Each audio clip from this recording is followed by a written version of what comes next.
प्यारे विद्यार्थियों, नमस्कार। मैं डॉक्टर देवाराम इस रिकॉर्डिंग में आप लोगों को मोहनलाल सुखाड़िया विश्वविद्यालय उदयपुर और इससे संबद्ध महाविद्यालयों से अर्थशास्त्र विषय के साथ बीए करने वाले विद्यार्थियों के लिए पाठ्यक्रम के बारे में बताने जा रहा हूँ। बीए प्रथम वर्ष और द्वितीय वर्ष में आप लोगों ने अर्थशास्त्र के अंतर्गत व्यष्टि अर्थशास्त्र, भारतीय आर्थिक पर्यावरण, समष्टि अर्थशास्त्र और वित्तीय अर्थशास्त्र का अध्ययन किया। बीए तृतीय वर्ष में आप लोग 2 प्रश्न पत्रों का अध्ययन करेंगे। पहला पेपर अर्थशास्त्र में परिमाणात्मक विधियां हैं और दूसरा पेपर अंतर्राष्ट्रीय अर्थशास्त्र से संबंधित है। दोनों ही पेपर 5-5 यूनिट में विभाजित है।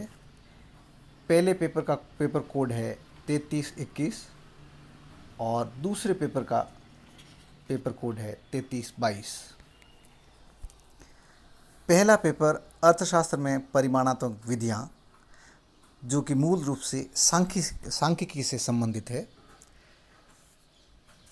इसकी पहली यूनिट सांख्यिकी की परिभाषा, क्षेत्र, महत्व, सीमाएं और समंकों से संबंधित है। दूसरी केंद्रीय प्रवृत्ति के माप और अपकिरण मापों से संबंधित है। तीसरी यूनिट सहसंबंध और प्रतिगमन से संबंधित है। चौथी यूनिट काल श्रेणी और सूचकांकों से संबंधित है और छठी यूनिट में सैंपलिंग, अंतर्गणन और भारतीय सांख्यिकी प्रणाली के बारे में अध्ययन किया जाता है। अर्थशास्त्र में परिमाणात्मक विधियों के अंतर्गत पहली इकाई इस प्रकार है: सांख्यिकी, परिभाषा, महत्व, क्षेत्र एवं सीमाएं, प्राथमिक एवं द्वितीयक समंक, समंक संग्रहण की विधियां, द्वितीयक समंकों के स्रोत, समंकों का वर्गीकरण और सारणीयन, समंकों का डायग्राम्स और ग्राफ्स द्वारा प्रस्तुतिकरण। यह पहली इकाई है। और दूसरी इकाई में केंद्रीय प्रवृत्ति के माप, समांतर माध्य, मध्य का, बहुलक, गुणोत्तर माध्य और हरात्मक माध्य। फिर है अपकिरण के माप, विस्तार, माध्य विचलन, प्रमाप विचलन, चतुर्थक विचलन, विचरण गुणांक, विषमता। तीसरी इकाई सहसंबंध और प्रतिगमन से संबंधित है। तीसरी इकाई में सहसंबंध का अर्थ, सहसंबंध के कारण और परिणाम, कार्ल पियर्सन का सहसंबंध गुणांक, स्पीयरमैन का सहसंबंध गुणांक, संभाव्य त्रुटि,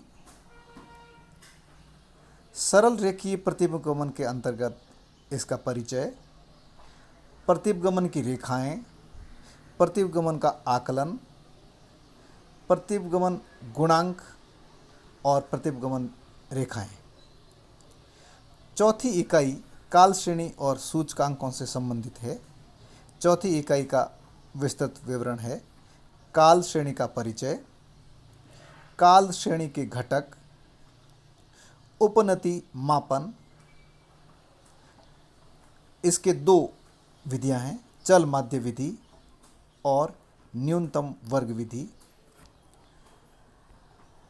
सूचकांकों का अर्थ, सूचकांकों का महत्व, सूचकांकों के प्रकार, सूचकांकों के निर्माण की विधियां। यद्यपि विधियां अनेक हैं, लेकिन यहाँ आपको 2 प्रकार की मूल रूप से विधियां पढ़नी है: सरल कीमत सापेक्ष विधि और समूही विधि। इकाई 5 में सैंपलिंग, अंतर्गणन और भारतीय सांख्यिकी प्रणाली है, जो इस प्रकार से पढ़ी जाएगी: सैंपलिंग यानी प्रतिचयन तथा इसके प्रकार, अंतर्गणन का अर्थ, इसे ज्ञात करने की विधियां, न्यूटन विधि, द्विपद विधि और लैग्रेंजियन विधि। भारतीय सांख्यिकी प्रणाली या व्यवस्था, इसके अंतर्गत राष्ट्रीय प्रतिदर्श सर्वेक्षण संगठन NSSO और दूसरा संगठन केंद्रीय सांख्यिकी संगठन CSO, यह पहले पेपर में पढ़ा जाएगा। ये पांचों यूनिट जो अभी मैंने बताई, परिमाणात्मक विधियां जो कि मूल रूप से सांख्यिकी से संबंधित है। 2019-20 में भी यही सिलेबस रहा है और 2020-21 में भी यही रहेगा। यदि कोई परिवर्तन होता है तो 21-22 से हो सकता है, इससे पहले यही रहेगा। BA तृतीय वर्ष का अर्थशास्त्र का दूसरा पेपर अंतर्राष्ट्रीय अर्थशास्त्र के नाम से है। इसकी पांचों यूनिट इस प्रकार है। पहली यूनिट अंतर्राष्ट्रीय अर्थशास्त्र और अंतर्राष्ट्रीय व्यापार से संबंधित है, किस प्रकार से अंतर्राष्ट्रीय व्यापार उत्पन्न होता है। दूसरी यूनिट व्यापार से लाभ और व्यापार की शर्तों से संबंधित है। तीसरी यूनिट विदेशी व्यापार नीति और प्रशुल्क कोटा से संबंधित है। चौथी यूनिट भुगतान शेष और व्यापार शेष से संबंधित है और पांचवी यूनिट विदेशी विनिमय से संबंधित है। इनका विस्तृत विवरण इस प्रकार है। इकाई 1 में अंतर्राष्ट्रीय अर्थशास्त्र का महत्व, अंतर क्षेत्रीय और अंतर्राष्ट्रीय व्यापार का अर्थ और अंतर, अंतर्राष्ट्रीय व्यापार के सिद्धांत अर्थात अंतर्राष्ट्रीय व्यापार क्यों उत्पन्न होता है उसके विभिन्न सिद्धांत है। निरपेक्ष लाभ सिद्धांत, तुलनात्मक या सापेक्ष लाभ सिद्धांत, अवसर लागतों का सिद्धांत और आधुनिक सिद्धांत हेक्स्टर ओहोलिन का अंतर्राष्ट्रीय व्यापार का सिद्धांत। दूसरी यूनिट में अंतर्राष्ट्रीय व्यापार से लाभ, उसका मापन और वितरण, आर्थिक वृद्धि में अंतर्राष्ट्रीय व्यापार इंजन के रूप में कार्य करता है, इसका अध्ययन, व्यापार की शर्तों की अवधारणा और व्यापार की शर्तों के महत्व, अंतर्राष्ट्रीय व्यापार का पारस्परिक मांग का सिद्धांत। इकाई 3 में हम पढ़ेंगे विदेशी व्यापार नीति।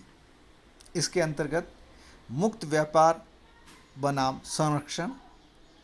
जब संरक्षण दिया जाता है तो प्रशुल्क या कोटा लगाया जाता है मुख्य रूप से, तो प्रशुल्क के प्रकार और कोटा तथा आंशिक संतुलन विश्लेषण में इनका प्रभाव। प्रशुल्क में अनुकूलतम प्रशुल्क की अवधारणा, प्रशुल्क मतलब यहाँ पे टैरिफ है, राशिपातन यानी डंपिंग और इसके प्रभाव, विदेशी व्यापार गुणक की अवधारणा। यूनिट 4 में आप पढ़ेंगे व्यापार शेष और भुगतान शेष अर्थात BOT और BOP की अवधारणा, balance of trade and balance of payment की अवधारणा और इसके तत्व। भुगतान शेष में असाम्य और साम्य। भुगतान शेष में असाम्य के दुष्परिणाम, भुगतान शेष में असाम्य को दूर करने के उपाय यानी BOP के घाटे को ठीक करने के विभिन्न तरीके। फिर अध्ययन किया जाएगा अवमूल्यन का यानी डीवैल्यूशन। अवमूल्यन का अर्थ, इसके गुण, इसके दोष और अवमूल्यन की सीमाएं। फिर अंतर्राष्ट्रीय आर्थिक संगठनों का अध्ययन किया जाएगा। इसमें मुख्य रूप से 3 संगठन हैं। अंतर्राष्ट्रीय मुद्रा कोष यानी IMF, इंटरनेशनल मॉनेटरी फंड, फिर है विश्व बैंक और फिर है विश्व व्यापार संगठन WTO, वर्ल्ड ट्रेड ऑर्गेनाइजेशन। इनका संगठन और इनके कार्य का अध्ययन अंतर्राष्ट्रीय अर्थशास्त्र के इस यूनिट में किया जाएगा। और 5वीं यूनिट, अंतिम यूनिट अंतर्राष्ट्रीय अर्थशास्त्र की इस प्रकार है। विदेशी विनिमय का अर्थ, विदेशी विनिमय दर निर्धारण के सिद्धांत, क्रय शक्ति समता सिद्धांत यानी परचेजिंग पावर पैरिटी थ्योरी, आधुनिक सिद्धांत, भुगतान शेष सिद्धांत, और फिर है विनिमय दर नीति। विनिमय दरों में स्थिर कई तरह की होती है, जिसमें स्थिर बनाम परिवर्तनशील विनिमय दर, अग्रगामी विनिमय दर और विनिमय दरों के नियंत्रण के लिए आप लोग देखेंगे विनिमय नियंत्रण का अर्थ, विनिमय नियंत्रण के उद्देश्य और विनिमय नियंत्रण की विधियां। इसके साथ ही अंतर्राष्ट्रीय अर्थशास्त्र की ये 500 इकाइयाँ यहीं समाप्त होती है और ये व्याख्यान इन्हीं शब्दों के साथ संपूर्ण। धन्यवाद।